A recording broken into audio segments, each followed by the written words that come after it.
नमस्कार विद्यार्थी मित्रांनो, स्वागत आहे तुमचं स्मार्ट स्टडी या आपल्या एज्युकेशनल यूट्यूब चॅनलवर. मित्रांनो, आपण गेल्या 2 दिवसापासून शिक्षक पात्रता परीक्षा, ज्याला की आपण TET असं म्हणतो, या परीक्षेसाठी महत्त्वाचे असणारे प्रश्न घेण्यास सुरुवात केलेली आहे आणि या सिरीजसाठी अतिशय छान असा प्रतिसाद मला तुमचा भेटत आहे. त्याबद्दल मी तुमचे सर्वप्रथम आभार मानते.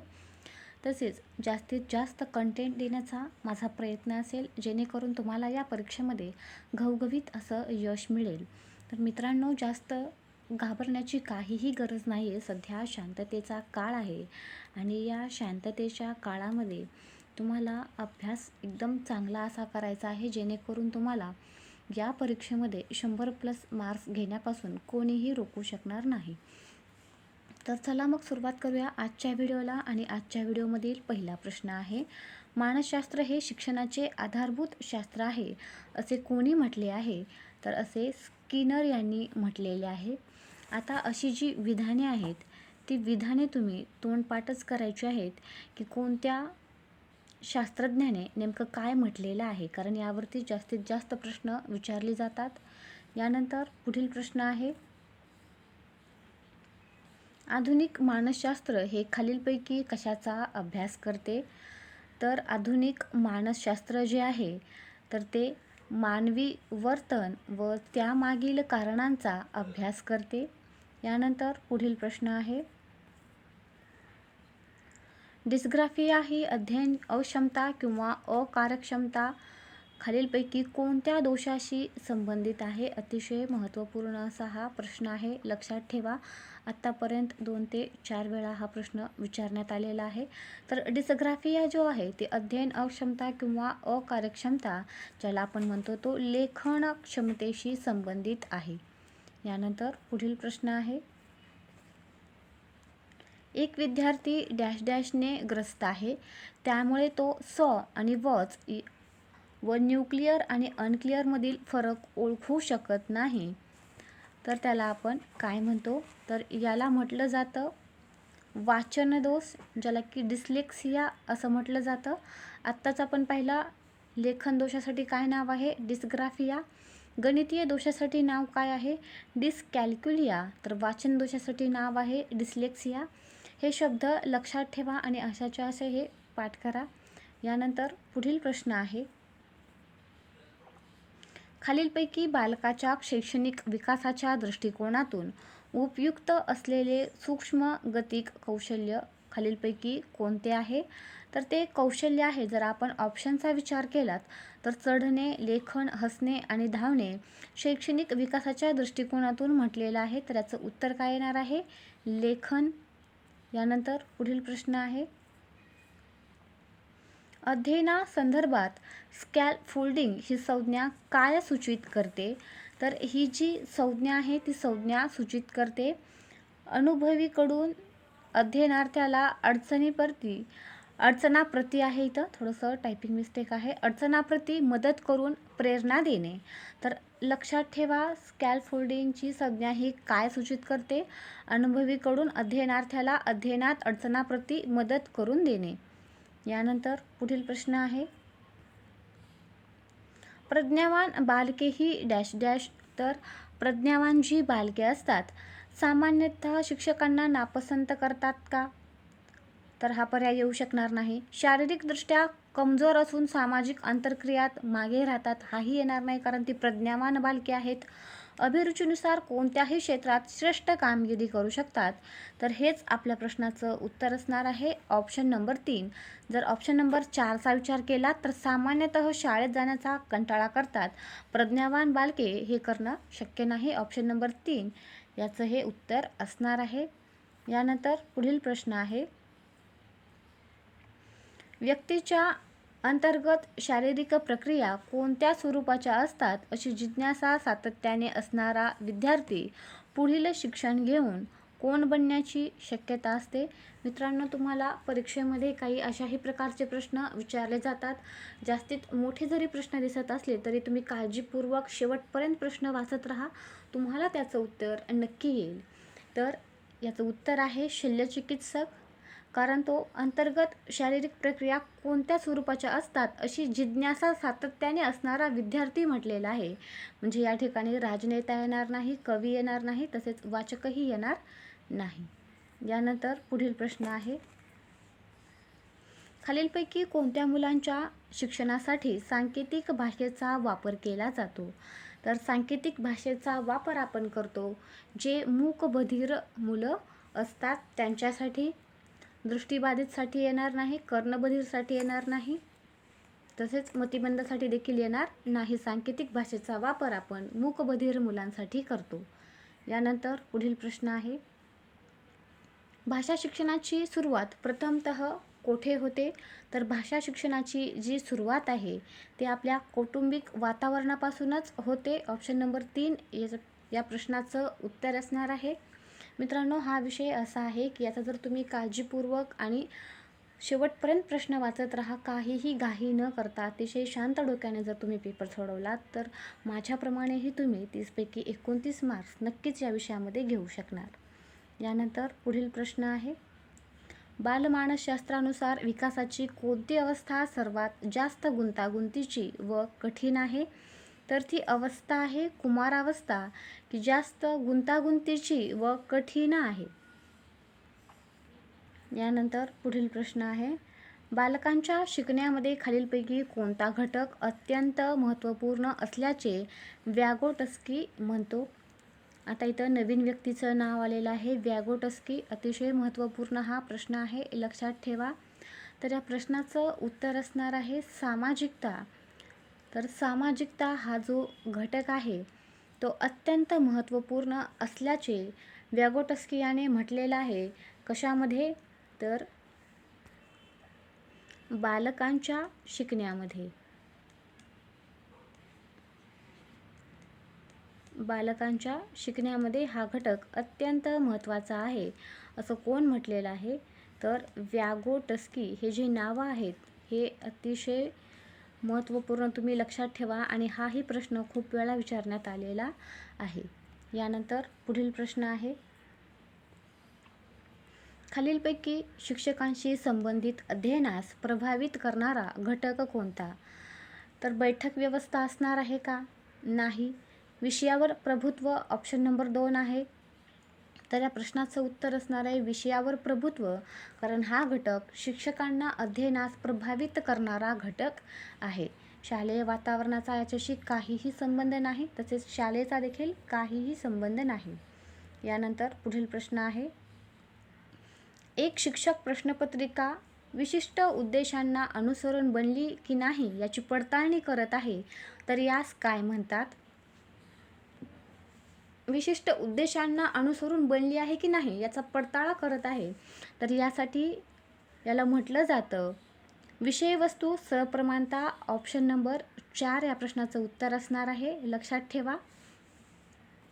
यानंतर पुढील प्रश्न आहे, संपादित प्रेरणा ही डॅश डॅश असते. तर संपादित प्रेरणा जी आहे अविचाराने कार्य घडवून आणते, हे चुकीचं आहे. कठीण कार्य पूर्ण करण्याचा चिकाटीने प्रयत्न करते, तर हेच या प्रश्नाचं उत्तर असणार आहे की कठीण कार्य पूर्ण करण्याचा चिकाटीने प्रयत्न करते संपादित प्रेरणा. यानंतर पुढील प्रश्न आहे, मतिमंद विद्यार्थ्यांची मुख्य अध्ययन विशेषता कोणती असते? तर मतिमंद विद्यार्थ्यांना गणित विषय अवघड वाटतो का? तर ह्या प्रश्नाचं उत्तर नसणार नाही. त्यांना समजून साधताना फारशा अडचणी येत नाहीत, तर त्यांना अडचणी येतात. त्यांचा सर्वच विषयातील वेग कमी असतो, तो शैक्षणिक व सामाजिक जीवनाला प्रभावित करतो. तर हेच या प्रश्नाचं उत्तर असणार आहे की त्यांचा सर्वच विषयातील वेग हा कमी असतो, तो शैक्षणिक व सामाजिक जीवनाला प्रभावित करतो. यानंतर पुढील प्रश्न असणार आहे, खालीलपैकी बालविकासाचा कोणता सिद्धांत नाही असं म्हटलेलं आहे? नाही काय विचारलेलं आहे ते काळजीपूर्वक वाचत चला. तर या ठिकाणी विकास हा क्रमबद्धरित्या होतो. विकासावर आनुवंशिकता व वातावरणाचा प्रभाव घडतो. विकास हा यंत्रवत पद्धतीने घडून येतो आणि विकासाचा वेग वेगवेगळ्या अवस्थेत कमी जास्त होतो. विचारलेलं काय आहे? नाही असं विचारलेलं आहे. तर विकास हा क्रमबद्धरित्या होतो, हे विधान बरोबर आहे. विकासावर आनुवंशिकता व वातावरणाचा प्रभाव पडतो, हे देखील बरोबर आहे. विकास हा यंत्रवत पद्धतीने घडून येतो, हे विधान चुकीचं दिलेलं आहे.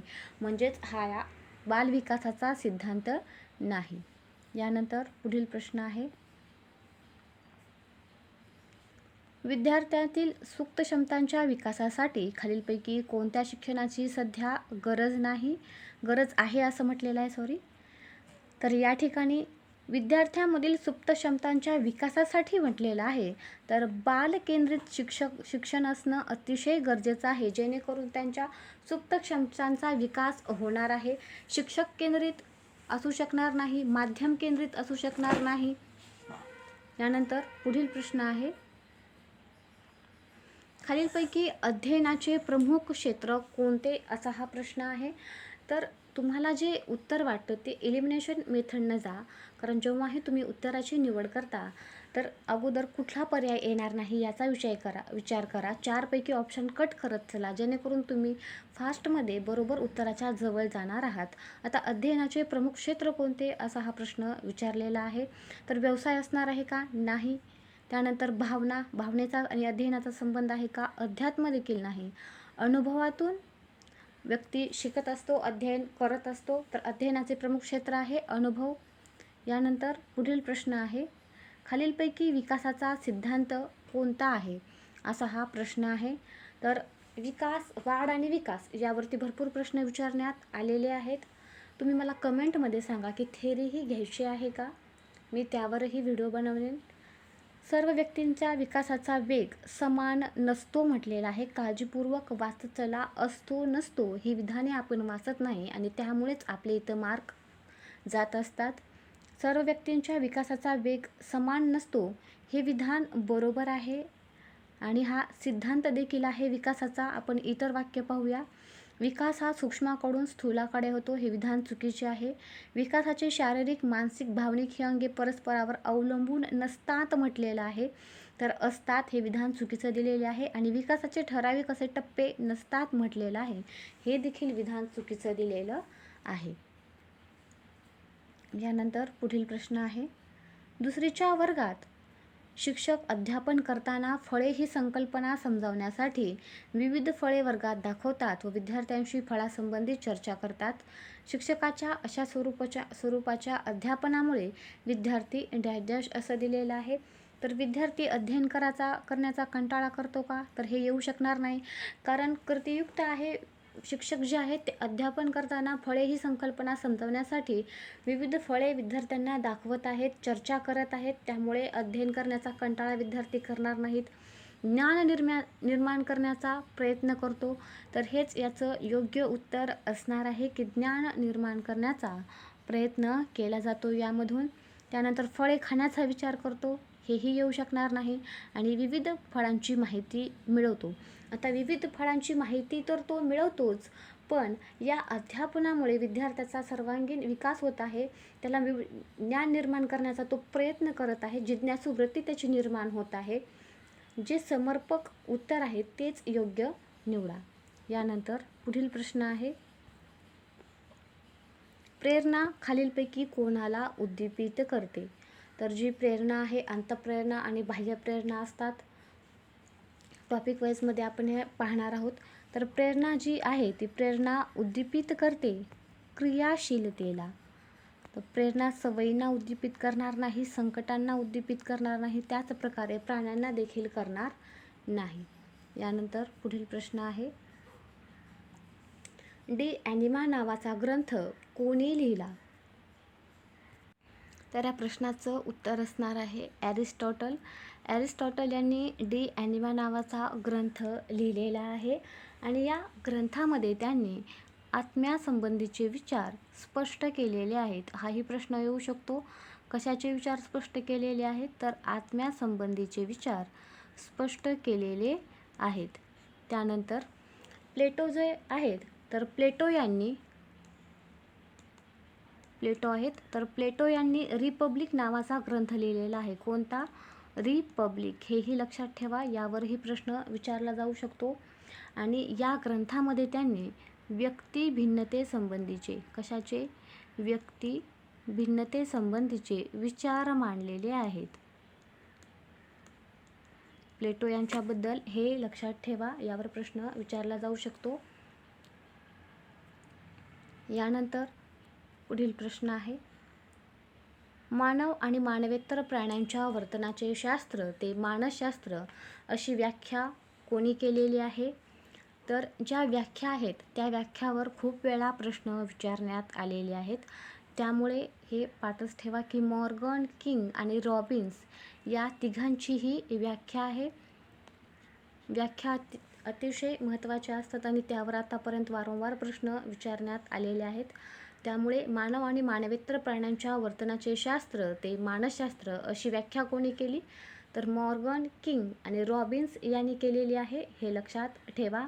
वुडवर्थबद्दल जर विचारलं तर वुडवर्थ यांच्याबद्दल तुम्हाला माहिती आहे की त्यांनी B बरोबर SOR हे सूत्र मांडलेले आहे. वर्तन बरोबर उद्दीपक, जीव आणि प्रतिक्रिया. त्यानंतर क्विटिलियन यांच्याबद्दल जर विचार करायचा असेल तर क्विटिलियन यांच्याबद्दल सांगताना ते रोमन काळात होऊन गेलेले एक शिक्षणतज्ज्ञ आहेत. आणि वक्ता तयार करायच्या निवडीत यांच्याबद्दल लक्षात ठेवा की वक्ता तयार करायच्या निवडीत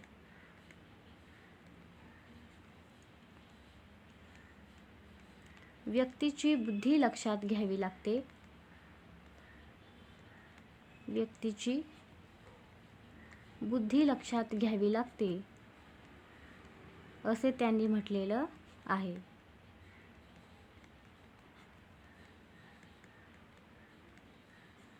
क्विटिलियनबद्दल हे लक्षात ठेवा. त्यानंतर ऑप्शन नंबर 4 विल्यम वुंट यांच्याबद्दल आहे. तर विल्यम वुंट यांच्याबद्दल सांगायचं झालं तर त्यांनी 1879 मध्ये जर्मनीतील लाइप्झिग या विद्यापीठामध्ये, लक्षात ठेवा नाव, जर्मनीमधील कुठलं विद्यापीठ? लाइप्झिग. यावर प्रश्न येऊन गेलेला आहे TETला. जर्मनीतील लाइप्झिग विद्यापीठामध्ये पहिली मानसशास्त्रीय प्रयोगशाळा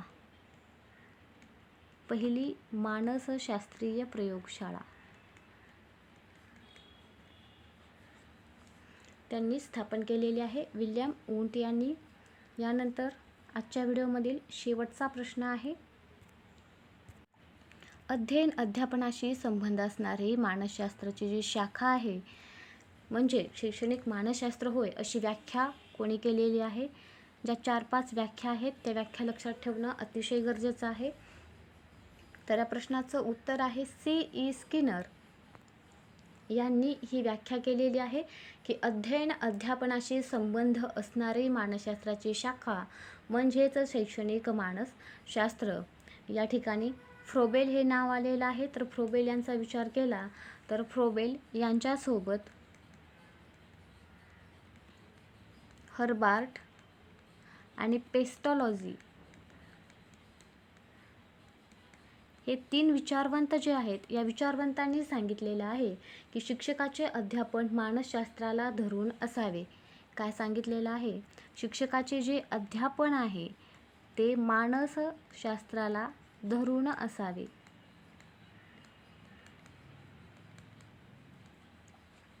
त्यानंतर जड यांचं नाव इथं आलेलं आहे. जड यांच्याबद्दल सांगायचं झालं तर यांनी देखील एक व्याख्या केलेली आहे. तर त्यांची व्याख्या अशी आहे की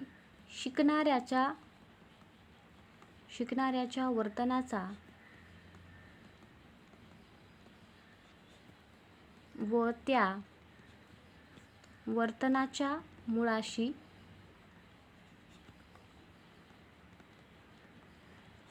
असणाऱ्या प्रेरणेचा अभ्यास करणारे शास्त्र. प्रेरणेचा अभ्यास